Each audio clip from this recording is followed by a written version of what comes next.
So we're going to start with the woodwind family.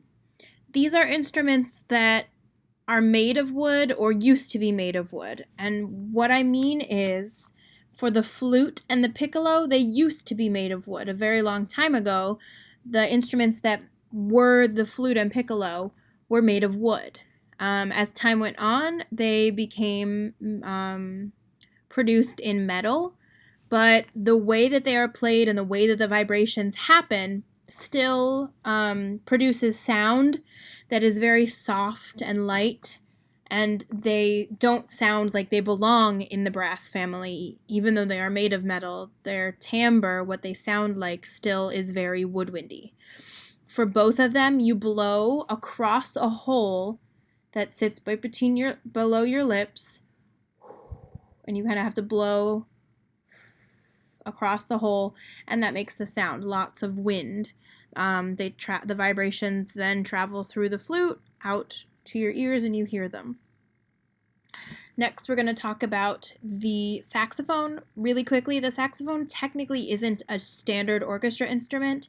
It is found in more recently composed orchestra and band pieces, but if you're looking at like an old 1800s, even early 1900s orchestral piece, you're not going to see saxophone. The saxophone was invented in the early 1900s by a man named Adolph Sax, who really wanted to play a brass instrument, but he couldn't get his mouth to do what it needs to do to play a brass instrument.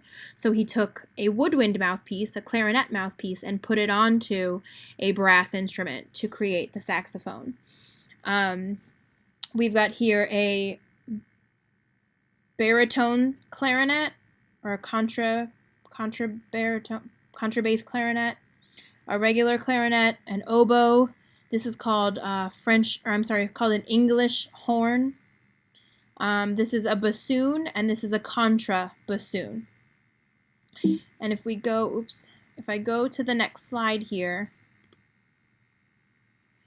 you can see what are called reeds. So on this side of the screen here, we have clarinet or saxophone, same thing, mouthpieces with these wooden reeds. These wooden reeds are very thin, and they sit inside the mouthpiece. They're screwed to the mouthpiece by this metal piece here. And you can see there's a hole there that they cover up. And basically what happens is these wood reeds, when your air blows into the mouthpiece, the wood reed is what vibrates against the plastic, and those vibrations are the sound wave vibrations that travel through the instrument, and that's how we get the vibrations from this instrument. The oboe and the bassoon and the contrabassoon do not have a mouthpiece. They are strictly reed against reed, and you can see that here. They sit into a piece of cork. They're bound with, it looks like something else, but you can see the ends down here. It's like friendship bracelet thread, basically, that they wrap up until they get to the point that they need it. You can purchase oboe and bassoon reeds. You can buy them, but like when I was in college, I went to a college of music. The oboists and the bassoonists made their own reeds. They would buy the wood, cut it to the size that they need, and make it. And they would make a lot, and not many of them would be. Some of them would be good enough to practice with, and only a few they would save for like concerts and performances. They are very tricky to make, but it was actually a class. If you played those instruments, you had to learn how to make them yourself and make them yourself. So, the wood has to be wet in order for it to move and vibrate and be malleable enough to move. So a clarinet or saxophone reed, you kind of just tuck next to your teeth, between your teeth and your cheek.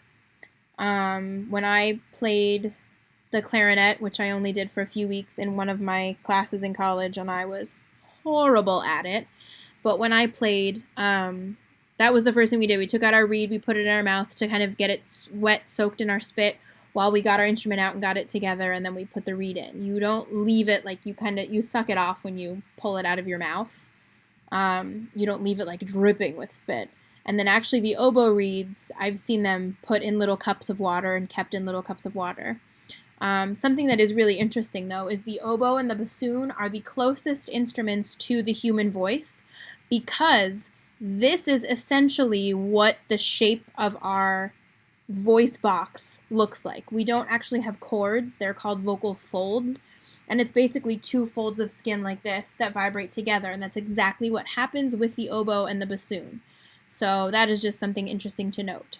On the next slide, there's going to be a video from the Wales Orchestra. Wales is a country that is part of Great Britain, and they have all of these have videos that go along with them. So you're going to see and hear these different instruments being played. So go check that out next.